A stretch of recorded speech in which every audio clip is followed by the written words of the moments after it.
जिस तरह के फूल की खुशबू या महक का कोई रंग नहीं होता, वो महज खुशबू होती है। बहते हुए पानी के झरने, ठंडी हवाओं का कोई मस्कन या कोई घर, गांव या कोई वतन, देश नहीं होता। वैसे ही लता मंगेशकर की आवाज कुदरत की तख्लीक का एक करिश्मा है।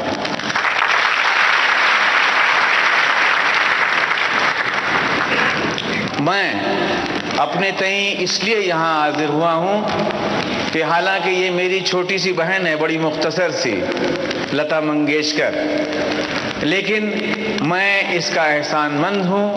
मैं अपना इजहार अक़ीदत और उस एहसान का एक मामूली एवज़ देने के लिए यहाँ आया, और मैं इस वक्त उनको मदऊ करता हूँ, दावत देता हूँ कि वो आपके सामने तशरीफ़ लाएं, और आपसे इस्तिदा करता हूँ कि उनका ऐसा इस्तक़बाल हो, ऐसा खैर मक़दम हो कि ये हॉल जो है वो गूंज उठे उस खैर मक़दम से। लता जी, आप तशरीफ़ लाइए।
सुर साम्राज्ञी, कोकिल कंठी, गान सरस्वती लता मंगेशकर टेलीफोन लाइन पर। इनसे बातचीत कर रही हैं ममता सिंह। दीदी प्रणाम। प्रणाम जी। वो मुझे मालूम है विविध भारती पे मेरे गाने बजते हैं, और विविध भारती 57 में शुरू हुआ। जी जी। आपके विविध भारती में पंडित नरेंद्र शर्मा वहाँ बड़ी पोस्ट पे थे, और पंडित नरेंद्र शर्मा जी को मैं पिताजी मानती, तो मैं उनको मिलने वहाँ कई मर्तबा आके गई हूँ। मैंने कुछ गाने विविध भारती के लिए रिकॉर्ड भी किए थे जी। मुझे साल उसका याद नहीं है, पर अनिल विश्वास जी ने कुछ गाने किए थे। पर विविध भारती का मेरा पंडित नरेंद्र शर्मा जी की वजह से काफी अच्छा ये रहा है, मतलब संबंध। और आपका बड़ा गहरा नाता रहा है आकाशवाणी से, और अब तमाम श्रोताओं से, करोड़ों की तादाद में आपके चाहने वाले हैं, श्रोता वर्ग है। हम रेडियो से शुरुआत हुई है बातचीत की। आप रेडियो के बारे में ही बताइए, पहला रेडियो आपने कब खरीदा था दीदी? पहला रेडियो मैंने खरीदा था 47 में होगा या 48 में होगा शायद। वो रेडियो मैंने उसी दिन वापस किया था कि चूंकि क्या हुआ, मैं वो रेडियो बड़े शौक से मतलब लेके आई थी, और मैं खुद जाके रेडियो पसंद करके घर ले आई और ला के मैंने लगाया, और मैं वहाँ एक चटाई डाल के उसके सामने लेट के सुन रही थी कि क्या क्या आ रहा है। तो उस दिन न्यूज़ आया कि के.एल. सहगल जी का देहांत हो गया है, और ये कहते हुए हमें बहुत दुख हो रहा है। और ये सुनते ही मैंने रेडियो बंद किया और वो उठा के मैंने मेरे वहाँ एक नौकर था, उसको कहा कि फलानी दुकान में जाके वापस करके आओ, मुझे इस पे न्यूज़ जो मिली है वो मुझे सुन के बहुत दुख हुआ है।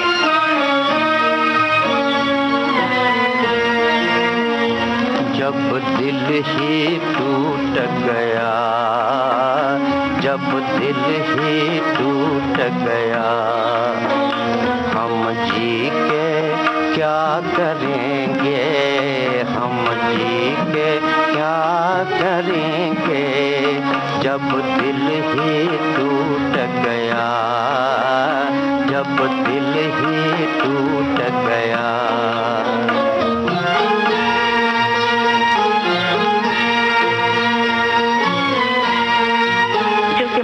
सैगल साहब की मतलब बहुत बड़ी फैन, मैं 5-6 साल की थी तब से मैं उनको सुनती आई हूँ। मेरे गाने पे काफ़ी उनका भी असर है, मेरे पिताजी का और उनका।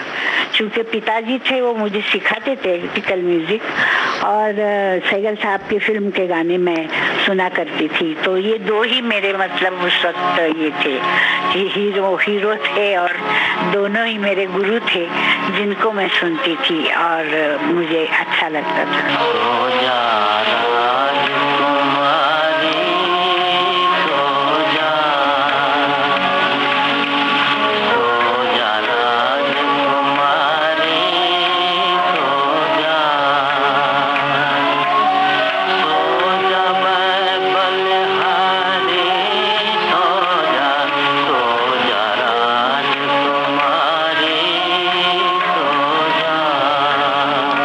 बॉम्बे में थी और थोड़ा सा फिल्म में मतलब मैं काम भी कर रही थी, और मुझे दुख इस बात का है कि मुझे लगता था मैं उनको किसी दिन मिलूंगी, पर मैं उनको मिल न सकी। तो ये बात सुन के मुझे उस दिन बहुत दुख हुआ।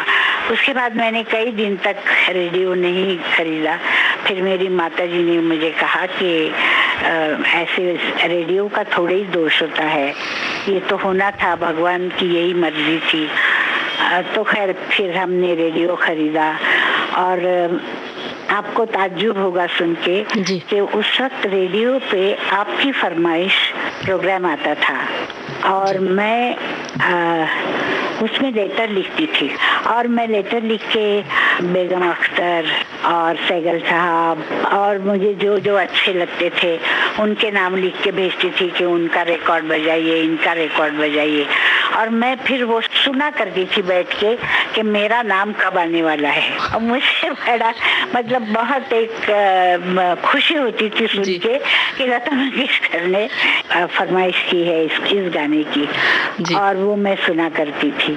ऐसे मेरा रेडियो से मतलब काफी गहरा संबंध रहा है। मैं आपसे जानना चाह रही दीदी कि सहगल साहब का कौन सा गाना आपको इस वक्त याद आ रहा है जो सुना करती थी?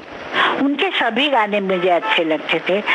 सांगली में हम लोग रहते थे, तो वहाँ से मैंने उनको सुनना शुरू किया, और उनकी पिक्चरें चंडीदास वगैरह ये सब हम देखा करते थे। और उनका कौन सा गाना ऐसा नहीं था मतलब जो मुझे पसंद नहीं था। उनके गाने मैंने रिकॉर्ड भी किए हैं।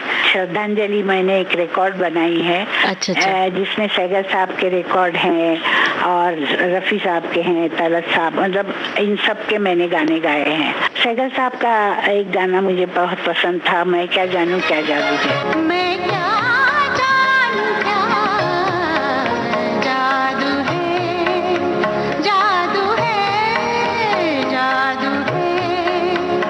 मैं क्या जानूं क्या जादू है, इन दो मत वाले नैनों में जादू है, जादू है, जादू है।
गाना था, फिर एक गाना था उनका सोजा राजकुमारी सोजा, दीवाना हूँ दीवाना, और मतलब बाल आयो बसो मेरे मन में।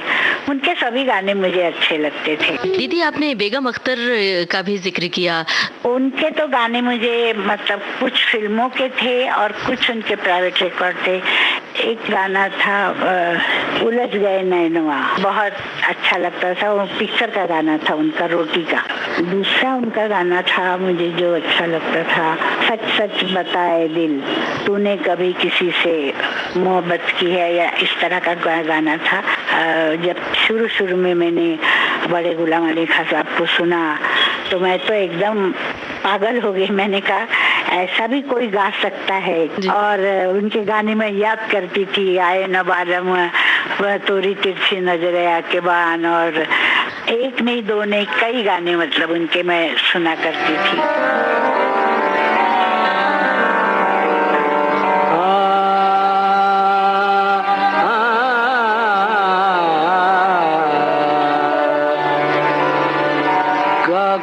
सजने यार न पालन, काकर सजने यार न पालन, जलपत बित मोरे फूल बिन रतिया यार न पालन, काकर उस वक्त मैं गाना सीख भी रही थी। मेरे मतलब पिताजी की तो मृत्यु हो गई थी 1942 में, तो 42 में मैं 12-13 साल की थी। और पिताजी की डेथ के बाद मैंने नवयुग फिल्म्स में नौकरी की और वहाँ मैं फिल्मों में काम करती थी एज अ चाइल्ड आर्टिस्ट। और मैंने मराठी फिल्मों में काफी उस वक्त काम किए हैं। हीरोइन की बहन, कभी हीरो की बहन, मतलब छोटे छोटे रोल होते थे। और उसमें सबसे ज्यादा बड़ी बात ये होती थी कि मुझे वो गवाते थे, गाना जरूर होता था मेरा। गाने के बगैर मैं नहीं, मुझे वो काम नहीं देते थे, क्योंकि वही मेरे पास एक हथियार था जो मैं चला सकती थी। और पिताजी ने तो क्लासिकल सिखाया था। फिर मैंने 1945 में अमान अली खां साहब भिंडी बाजार वाले, उनका गंडा बांधा था बॉम्बे में। और उसके बाद फिर मैंने, वो जब चले गए यहाँ से, तो फिर मैंने अमानत खां साहब, वो देवास के थे, उनसे सीखती रही गाना। और वो भी, उनकी भी डेथ हो गई। उसके बाद मैं फिल्मों में गाना शुरू किया हमने, और मैं बहुत बिजी हो गई, काफी मतलब फिल्मों में गाना वाना चलने लगा। और फिर मुझे वक्त नहीं मिलता था कि मैं और किसी से सीखूं या कुछ। फिर भी मैंने बहुत बाद में बड़े गुलाम अली खां साहब के शागिर्द थे तुलसीदास जी शर्मा, तो उनसे थोड़ा मैं सीखती रही, मैं और मेरी बहन। तो इस तरह मेरा गाने का सफर रहा। और हाँ, मैं आपको बताऊं कि मैंने रेडियो पे अनिल विश्वास जी के गाने किए थे, और वो लिखे थे पंडित नरेंद्र शर्मा जी ने। उसमें एक गाना था, रख दिया नभशून्य में किसने तुम्हें मेरे हृदय, एक गाना था, बहुत सुंदर गाना। क्या बात है, बहुत सुंदर।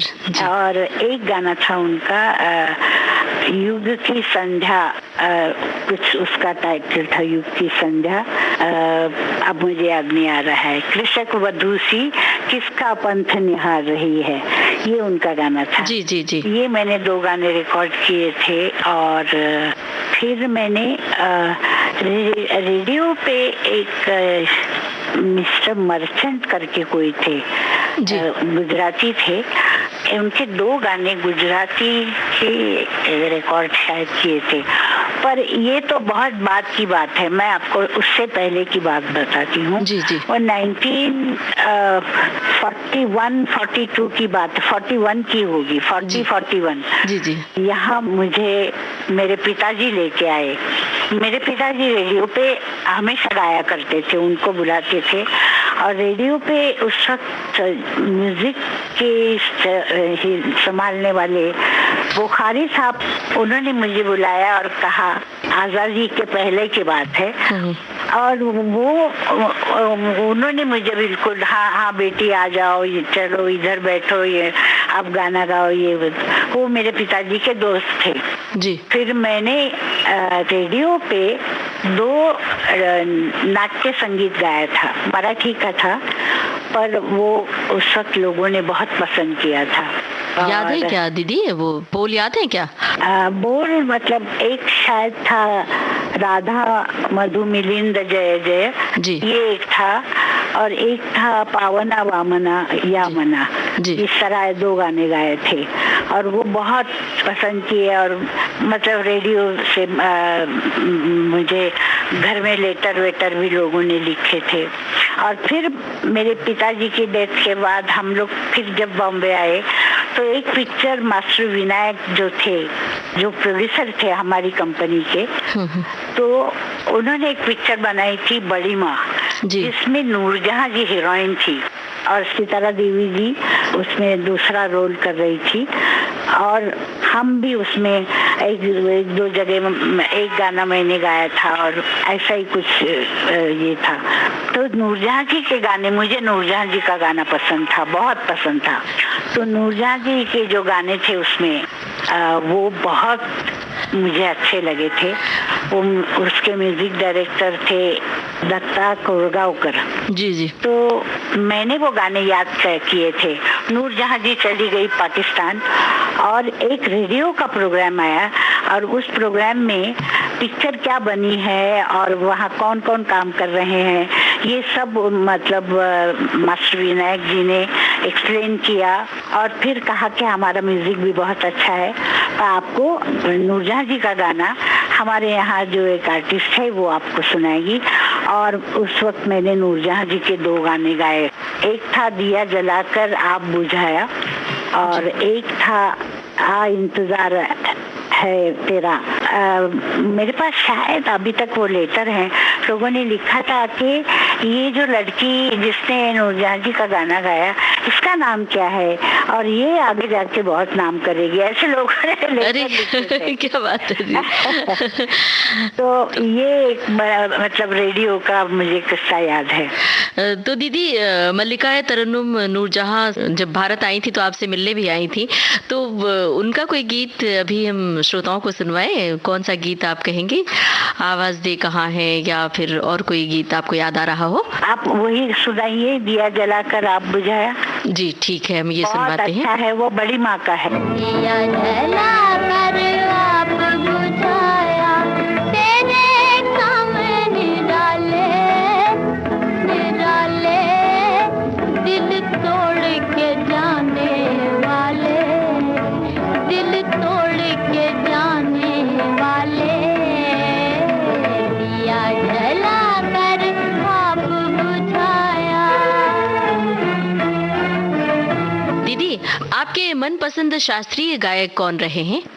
एक तो बड़े गुलाम अली खान साहब, उसमें कोई शक नहीं जी।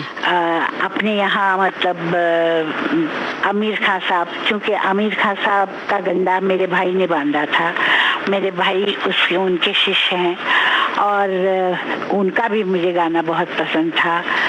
अपने पंडित जसराज जी, पंडित भीमसेन जोशी, मतलब मैं बहुत अलग अलग लोगों के नाम ले रही हूँ जी, मैं जिनका गाना बैठ के सुन सकती थी। पाकिस्तान से आए हुए नजाकत सलामत, ये इन सब गवैयों से मतलब मुझे एक तरह से ये था। और आपने शायद सुना हो रोशनारा बेगम थी जी जी, जो हमारे मिरज की थी, और मुझे उनका भी गाना अच्छा लगता था। औरतों में मुझे ये अच्छी लगती थी केसरबाई केरकर। दीदी पंडित भीमसेन जोशी के साथ भी एल्बम किया था ना आपने, वो याद है क्या? मैं उस वक्त बहुत डर गई थी, क्योंकि देखिए वो बहुत बड़े सिंगर थे और किसी भी वक्त कुछ भी गा सकते थे, पर उन्होंने ना मुझे समझ के कि भाई ये डर रही है, अच्छा तो उन्होंने बहुत संभल के मतलब मुझे संभाल लिया उस वक्त, और गाया उन्होंने। हालांकि गाते वक्त मैं सच्ची बात बताती हूँ, जब गाना पड़ता था, जब हम गाते थे, मैं कभी किसी से नहीं डरती थी और गाती थी जी। पर शुरू में मुझे एक अजीब सा ये लगता था, जैसे मैं आज तक मैं जब प्रोग्राम शुरू करती हूँ तो स्टार्ट मुझसे होता है और जाके मैं भगवत गीता का श्लोक गाती हूँ और फिर गाने गाती हूँ फिल्म के। तो जाने से पहले वाकई मेरे हाथ पैर ठंडे हो जाते थे, ना डर लगता था कि जाके अब क्या गाऊंगी, मैं कैसे गाऊंगी। तो वो मुझे रिकॉर्डिंग से पहले पंडित जी के साथ होता था कि अब क्या होगा, अब क्या होगा। उनके और मेरे डुएट से उसमें सोलो जो थे वो तो हम लोग गा लेते थे, पर जब डुएट आता था तो वो कुछ भी गा सकते थे ना, बीच में मतलब उनका मन जहाँ किया बदल के कुछ भी गा गए, फिर उसी जगह आ गए। तो वैसा हम लोग कम करते हैं। विमुख शिखर से धारा धाये राधा, हरि सम्मुख लाए बांसुरिया, हरि सावरिया की, राधा गोरी सुनवा रे, बाजे मुरली पार, बाजे रे मुरली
दीदी इस समय तो मेरे हाथ पैर भी ठंडे हुए हैं, दीदी से बात हो रही है, घबराहट भी है, खुशी भी है। मदन मोहन साहब का जिक्र करेंगे, संगीतकार मदन मोहन। उनके बहुत सारे गाने हैं और उनका मेरा रिश्ता ही ऐसा था कि वो ही याद आ रहे हैं मुझे बहुत ज्यादा, क्योंकि मैं उनको राखी बांधती थी, वो मेरे भाई थे और मुझसे बहुत उनको प्यार था। मुझे कहते थे अरे मैंने ये बनाया है, अब तू गा, तुझे जैसा अच्छा लगे तू समझ के गा। जब इतना विश्वास और प्यार था उनका, तो मुझे सबसे पहले गाना याद आ रहा है लग जा गले। ये मुझे बहुत पसंद है वो गाना। लग जा गले के फिर हंसी रात हो न हो, शायद फिर इस जन्म में मुलाकात हो न हो। लग जा गले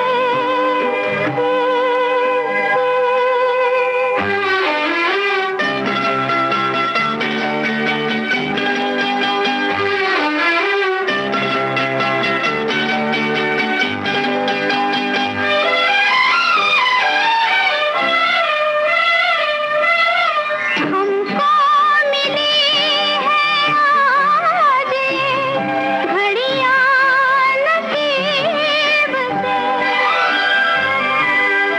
जी भर के देख लीजिए हमको करीब से, फिर आपके नसीब में ये बात हो न हो, शायद फिर इस जन्म में मुलाकात हो न हो। लग जा गले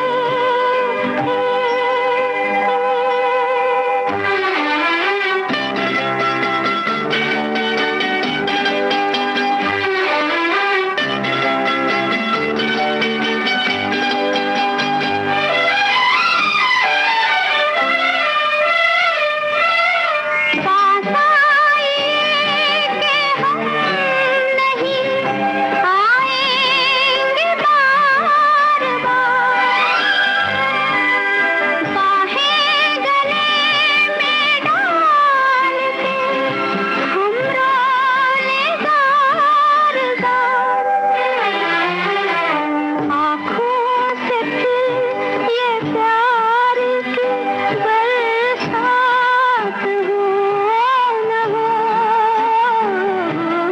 शायद फिर इस जन्म में मुलाकात हो न हो। लग जा गले के फिर ये हंसी रात हो न हो, शायद फिर इस जन्म में मुलाकात हो न हो। लग जा गले। ऐसे एक नहीं दो नहीं, उनके 100 गाने होंगे जो मुझे पसंद है।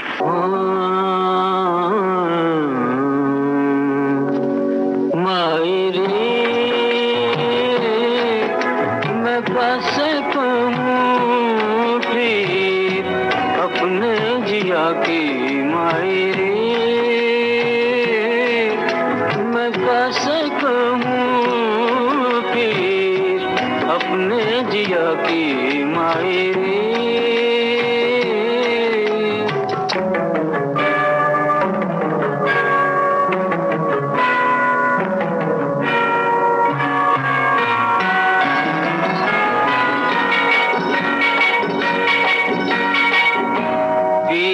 डगर में बैठे मैला हुआ दी मेरा आँचरा,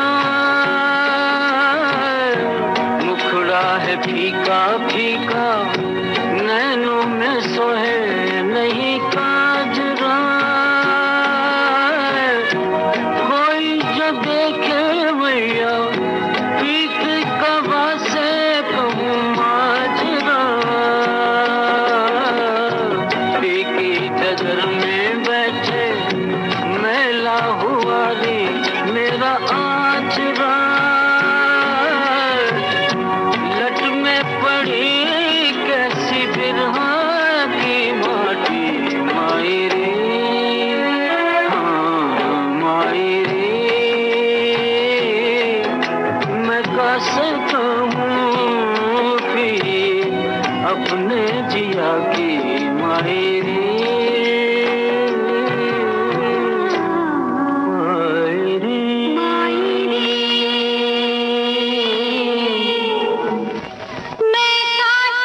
कौन से संगीतकार के गानों का जिक्र आप करेंगी दीदी? खेमचंद प्रकाश, नौशाद साहब।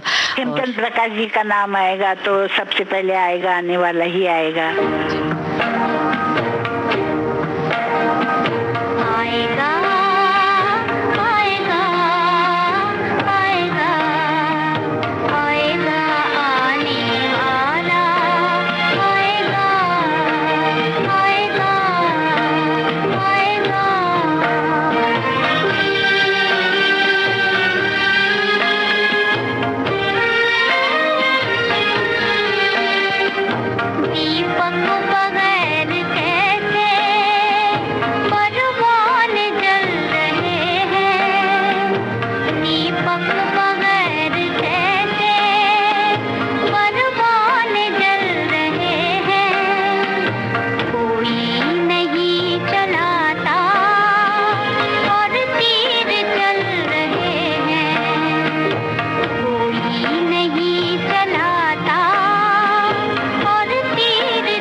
तो बहुत सारे गीत हैं, पर मैंने उनका सबसे पहले जो गाना गाया था, उठाए जा उनके सितम, वो याद आता है। उठाए जा उनके सितम और जिए जा यूं ही मुस्कुराए जा, आंसू पिए जा, उठाए जा उनके। और उनके मुगल आजम का प्यार किया तो डरना क्या जी, ऐसे बहुत से गाने हैं। और उनकी नात जो मैंने गाई थी, खुदा निगहबान हो तुम्हारा।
किस्सा मैं आपको बताऊं। जब मुझे मुकेश भैया ने कहा कि लता तुमको नौशाद साहब ने बुलाया है, तो मैंने कहा नौशाद साहब वही जिन्होंने रतन का म्यूजिक किया था, जाने वाले बालमा। तो कहने लगे हाँ। तो मैंने कहा अच्छा, तो मुझे क्या करना होगा। मैं उस वक्त मैंने प्लेबैक सिंगिंग शुरू किया था। कहने लगे तुम चलो तो सही। वो ले गए मुझे, मैं बैठी वहाँ पे और वो कहीं अंदर गए हुए थे, फिर वो वापस बाहर आए और आके कहा कि आदाब लता बाई जी। मैंने कहा आदाब, बैठिए कैसी हैं आप। मैंने कहा ठीक हूँ। तो हम कुछ गाने रिकॉर्ड करना चाहते हैं, तो सोचा आपको बुलाया जाए, पर आप उर्दू वगैरह गा लेती हैं, क्योंकि आप मराठी हैं तो थोड़ा मुश्किल। मैंने कहा नहीं, अभी तो शुरू किया है और गाती हूँ। अभी एक पिक्चर में मैंने गजलें गाई है। अच्छा, कहने लगे नहीं वैसे हमको यकीन है कि आप अच्छा गाती हैं, पर आप हमें सुनाएंगी कि वो गजलें कैसी हैं, ताकि हमें भी आपकी आवाज सुनने का शौक है। जी, मतलब उनका ये था कि ये कैसे उर्दू गाएगी, जरा सुन ले। जी। तो मैंने उनको श्याम सुंदर जी की गजल थी लाहौर पिक्चर में, उम्मीद के झूले में तकदीर झुलाई जाती है, तो वो मैंने उनको सुनाया। तो बहुत खुश हुए, कहने लगे एक और सुनाइए। फिर मैंने और एक गाना सुनाया उनको। तो फिर उन्होंने मुझे कहा कि आप कल से आ सकते हैं, हम रिहर्सल वगैरह शुरू करें। तो फिर मैं दूसरे दिन गई और फिर हमने गाने रिहर्स करना शुरू किया। तो उनको ना ये शक था कि मैं उर्दू गा सकती हूँ या नहीं, और वो उन्होंने पहले दिन मुझे गाना लिखवाया और कहा कि अच्छा आप ये पढ़ के सुनाइए मुझे।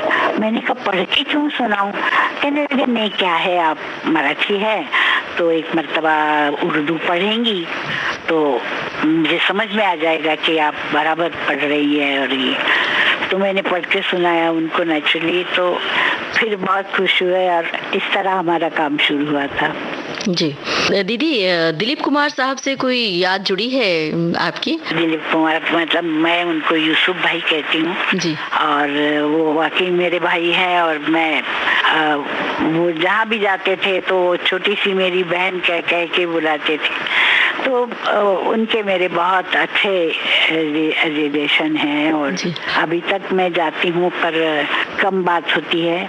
अच्छा दीदी, आपको गानों के अलावा कौन से शौक हैं, उसके बारे में बताइए। का शौक बहुत था, अभी थोड़ा कम हुआ है क्योंकि मैं मतलब क्यों दीदी?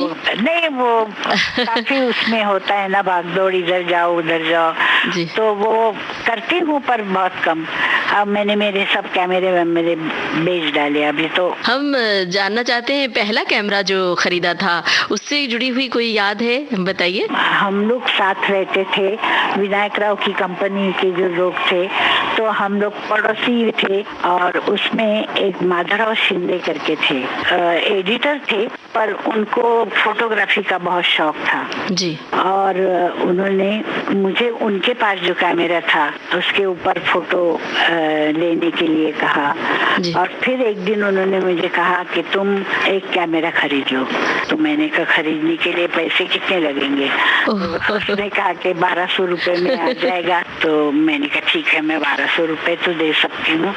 तो मैंने 1200 रुपए दिए और उन्होंने मुझे पहला जो कैमरा दिया था लाके, वो था रोलीफ्लेक्स और बहुत अच्छा कैमरा था। और रोलीफ्लेक्स लेके हमारे कंपनी का आउटडोर था, तो बम्बई के पास ही था मतलब। तो हम लोग सब ऐसे देखने गए। तो मैंने माधवराव शिंदे को कहा कि मैं आऊंगी वहाँ पे और मैं मेरे नए कैमरे से फोटोग्राफी करूंगी जी। तो कहने लगे अच्छी बात है, तुम देखो कैसे आता है। तो मैं गई और एक हमारे शांताराम जी की कंपनी में एक आदमी था, वो बैठा हुआ था, वहाँ नदी थी छोटी सी, मतलब बह रही थी जी जी। तो उसके किनारे वो बैठा था। हाँ। तो उसका फोटो मैंने पहले लिया, हाँ हाँ। उसको बताया नहीं और फोटो लिया। अच्छा। तो वो फोटो लेके मैंने कहा अभी ये पहला देखूंगी और फिर मैं बाद में सोचूंगी कि क्या करना है। और फिर बाद में उनको मैंने कहा कि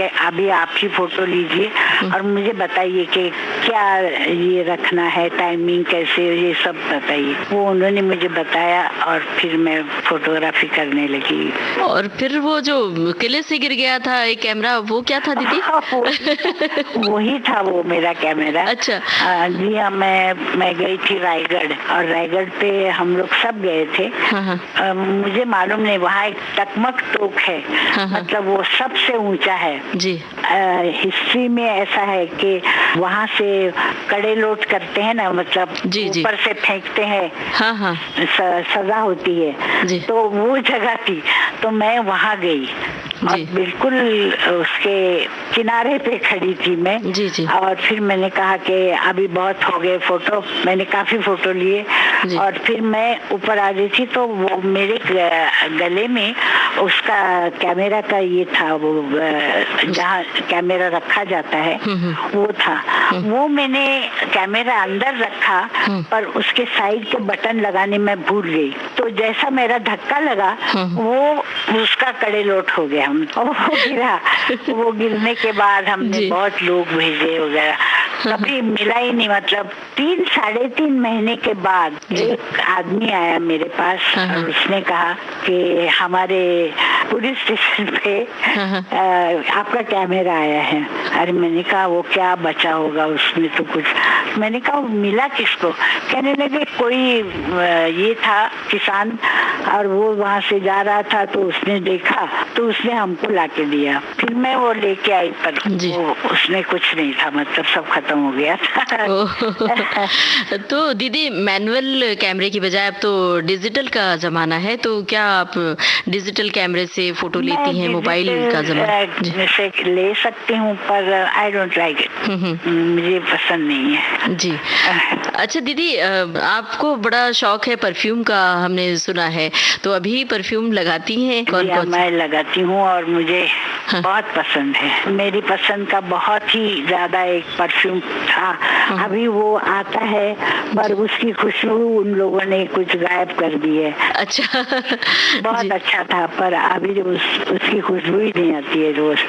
दीदी, क्रिकेट का बहुत शौक है आपको, पुराने जमाने के प्रिय क्रिकेटर्स कौन कौन से हैं, बताइए ना हमें। क्रिकेटर तो बहुत सारे हैं पुराने जमाने के, या इंडियन भी है, ऑस्ट्रेलियन भी हैं और इंग्लैंड के भी हैं, मतलब वेस्ट इंडीज के हैं, और बहुत सारे हैं। पर शौक तो ऐसे हुआ है कि हमारी कंपनी थी ड्रामा कंपनी जी, और हमारी एक टीम थी कंपनी की जिसमें मेरे पिताजी भी खेलते थे जी। और बाकी जो काम करने वाले लोग थे वो भी खेला करते थे जी। तो हमारी कंपनी के साथ मतलब जब बाहर गांव जाते थे जी। तो हमारे साथ 2 बड़े बॉक्स भरे हुए होते थे जिसमें मतलब बल्ले होते थे और स्टैम्प्स होते थे, मतलब हर चीज उसमें डाल के और ले जाते थे और वहाँ जाके खेलते थे।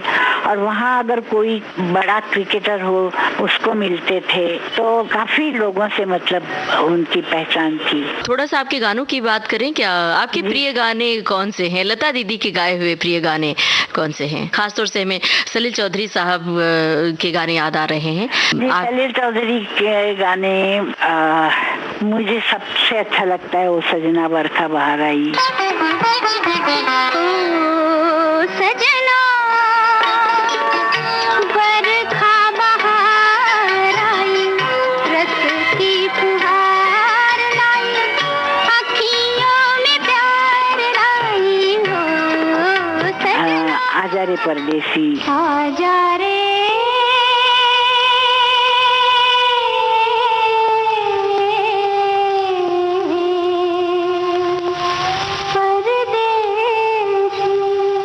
मेरी सलीला जब यहाँ आए तो मेरी पहचान हुई वहाँ बिमल दा के स्टूडियो में जी। वो गाते थे, उनका एक ग्रुप था और वो बंगाली गाने गाते थे स्टेज पे, तो वो उन्होंने शो किया था वहाँ पे। और फिर उन्होंने 2 बीघा जमीन के लिए उनको साइन किया था। 2 बीघा जमीन के बाद उन्होंने ये पिक्चर बनाई थी मधुमती। तो मैं सलीला को मिलने गई घर उनके, उन्होंने कहा तुम मेरे घर चलो लता। तो उनकी वाइफ थी और एक बच्ची थी शायद मेरे ख्याल से, और एक छोटे से घर में वो थे अंधेरी में। तो मैं जाके बैठी, उन्होंने कहा खाना खा के जाओ। मैंने कहा नहीं मैं अब जाऊंगी। तो फिर मुझे उन्होंने कहा लता अभी दुर्गा पूजा आ रही है जी। और बंगाल में हमारे, तुमको मालूम है बंगला गाने बहुत सुनते हैं लोग। जी जी। तो मैंने कहा जी हाँ वो भी मुझे मालूम है। तो कहने तुम मेरे 2 गाने गाओगी? तो मैंने कहा जरूर गाऊंगी, पर आप मुझे बताइए कैसे बोल वगैरह कैसे ये करने हैं। तो उन्होंने मुझे वो गाना सुनाया, ना जेऊना ओ सजना जी। ओ सजना, उसका हिंदी वर्जन बहुत बाद में बना है जी। पहले ये गाना बना था ना जेऊना रजनी एखोनो बाकी, ऐसा उसके बोल जी जी। क्या बात और है। दूसरा गाना था सात भाई चंपा जागो रे जी। तो ये 2 गाने हमने रिकॉर्ड किए और कलकत्ता में तो धूम मच गई। मतलब इतने चले कि बाद में हर साल मुझे सलीला के 2 गाने करने पड़ते थे जी। और बहुत सारे लोग, मुझे बताया गया, HMV ने बताया कि बहुत सारे वहाँ के गाने वाले लोग पहले आके पूछते थे कि इस साल लता के गाने कैसे आए हैं, हमको सुनाइए जी। तब हम लोग रिकॉर्ड करेंगे हमारे। तो उनको डर लगता था कि जाने हमारे चलेंगे या नहीं। तो हर साल मैं रिकॉर्ड करती थी और हर साल वो ना मोनो लागे ना, वो भी बंगला था, ना जिया लगे ना। जिया लागे ना तेरे बिना मेरा कहीं जिया लागे ना, ना जिया लागे ना तेरे बिना मेरा कहीं जिया लागे ना, ना जिया लागे ना। बड़ी ही दिलचस्प बातें हो रही हैं दीदी। खयाम साहब का भी हम चाहते हैं आप जिक्र करें दीदी। मुझे खयाम साहब के गाने अच्छे लगते हैं, हमेशा अच्छे लगते हैं जी। और वो पहाड़ी का उसमें इस्तेमाल करते हैं और पहाड़ी में बहुत अच्छी तरह से, और छोटी छोटी जगहें और तान और ये वो उनका एक अलग ही मतलब स्टाइल है। तो खयाम साहब का क्या कहने, बहुत ही अच्छे म्यूजिक डायरेक्टर हैं। कभी कभी मेरे दिल में ख्याल आता है कि जैसे तुझको बनाया गया है मेरे लिए, कि जैसे तुझको बनाया गया है मेरे लिए। तू अब से पहले सितारों में बस रही थी कहीं, तू अब से पहले सितारों में बस रही थी कहीं। तुझे ज़मीं पे बुलाया गया है मेरे लिए, तुझे ज़मीं पे बुलाया गया है मेरे लिए। मजरू साहब का भी जिक्र हम चाहेंगे आप करें दीदी। मजरू साहब हमारे फैमिली मेंबर जैसे, उनके सबके साथ मतलब दोस्ती थी। हृदयनाथ के साथ, रूषा, मीना, बच्चे सब घर में आके बैठना और खाना बना के लाना, और उनकी वाइफ आती थी और वो तो घर की बात थी। और कवि मतलब शायर तो वो आला दर्जे के थे, मतलब उनकी तारीफ क्या करें हम जी। हम बहुत छोटे हैं उनके सामने। और शायर होने के बावजूद बहुत बहुत भले इंसान थे। रहे न रहे हम महका करेंगे, बनके कली बनके सबा बागे वफा में। रहे न रहे हम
गुलजार साहब के गाने भी आपने गाए हैं। गुलजार साहब को याद कीजिए, गुलजार साहब के बारे में कुछ कहिए ना। गुलजार साहब के हमारे बहुत अच्छे संबंध है। हम मेरे भाई की पिक्चर भी उन्होंने लिखी थी और डायरेक्ट भी की थी, लेकिन और उसमें भी उन्होंने बहुत अच्छे गाने लिखे थे।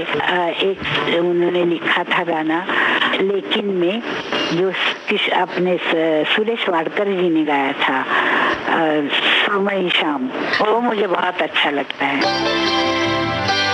सुरमई शाम इस तरह आए, सुरमई शाम इस तरह आए, सांस लेते हैं जिस तरह साए, सुरमई शाम इस तरह आए, सांस लेते हैं जिस तरह साए। वो गाने बहुत अच्छे लिखते हैं। और कोई कोई गाना मतलब उनके कुछ कल्पनाएं होती हैं ना, वो हम लोगों की कल्पनाओं से हटके होती है और अलग होती है, जो कभी कभी समझ में नहीं आता है कि ऐसा उन्होंने क्यों लिखा है।